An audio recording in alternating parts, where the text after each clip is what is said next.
Hello guys, it's Glurmit and I'm back again with another video. Now today I'm going to be covering characters that every roster should have. Now we're going to include some for later game, some for middle game and some for early game here.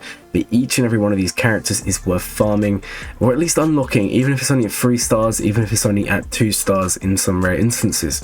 So first we have Gideon, and guys, Gideon is a no-brainer. So many of you probably know you're going to want Gideon. Now why do you want Gideon?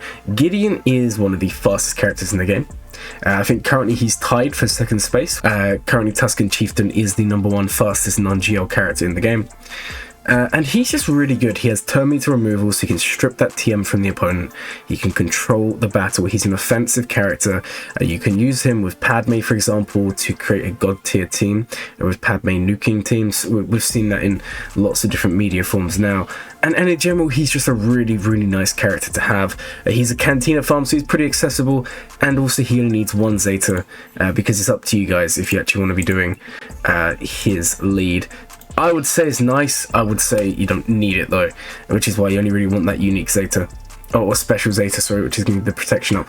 That's the main thing about Gideon. He's a great character to have and someone you should definitely be considering unlocking. So the next character on the list is actually going to be Mara Jade, and Mara Jade again, guys, is like the like a Gideon.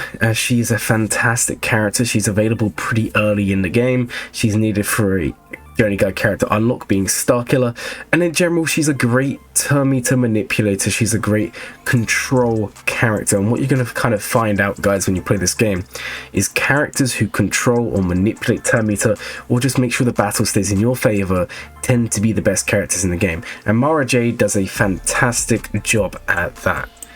Next up we have Treya and we have Nyla. Now I've actually grouped these two together, and the reason being, guys, they kind of come as a package. Now Treya on her own is 100% worth getting because of the isolate ability. This means you can put Treya on almost any team and she's going to be causing issues as she can control the enemy team. Again, going back to that point on Mara Jade, she's going to be applying isolate on tanks, and it's going to be preventing them from taunting. She can apply isolate on characters with very important unique abilities, and it's going to prevent that from spreading as well.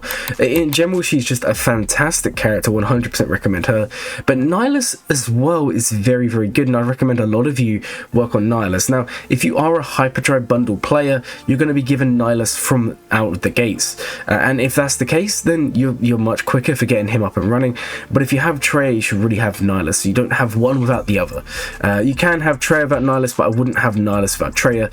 With the Omicron on Treya, they just go so well together, and honestly, guys, almost every roster should have this duo because they just punch up so much. Next up we have Wat Tambor. Now Wat Tambor is a common key character or component in any good roster.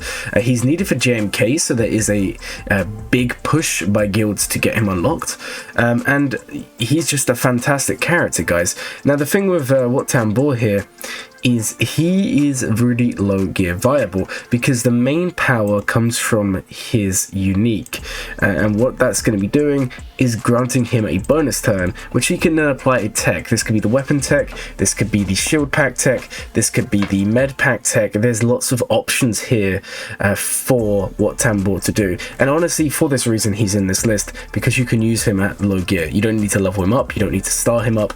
You do for JMK, obviously, in Proving Grounds, but for general play, for those of you who are earlier in the game, getting him early and utilizing that is insane. Do you have a Kylo Ren and Mars team? Just put Wat Tambor with him, put the shield tech on. Do you have a DR team, or do you just have Malik and you want Malik to solo, but you don't have great tenacity mods?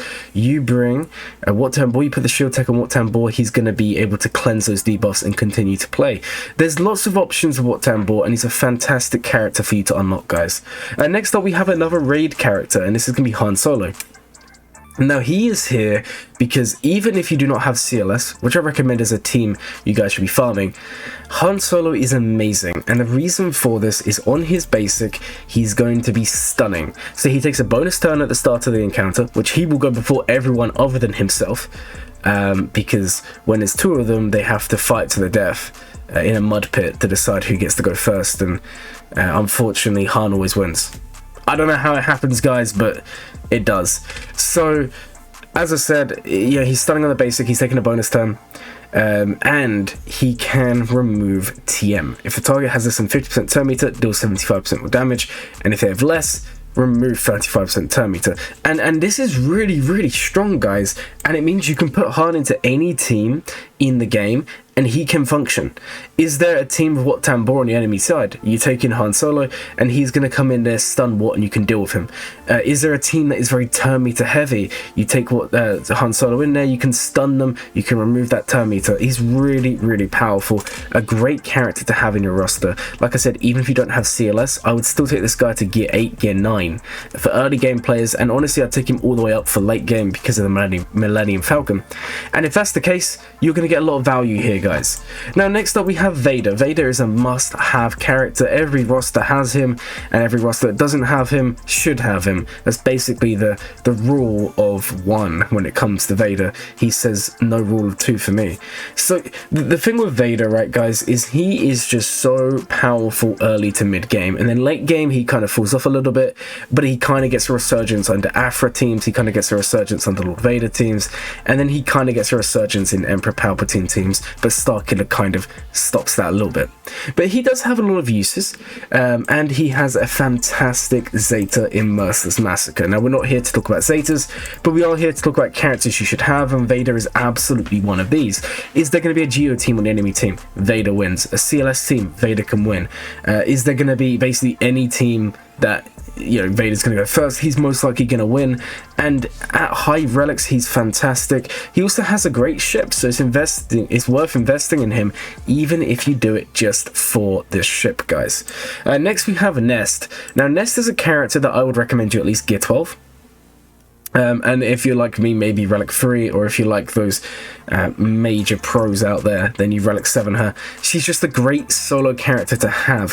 What you're going to find in Grand Arena and Territory War, guys, and even TB for lots of Geo Nest works there as well. What you're going to find is you need to be efficient with your teams. Before you hit maybe 8, 9, 10 million GP, the chances are you're going to have to really plan out and allocate your teams on offense and defense. And what this means is if one counter fails, you can really fail to full clear. Now, as you get higher and higher up the board, this is going to change because as you get higher, guys, you're going to get to the point where you kind of have those extra teams that are available.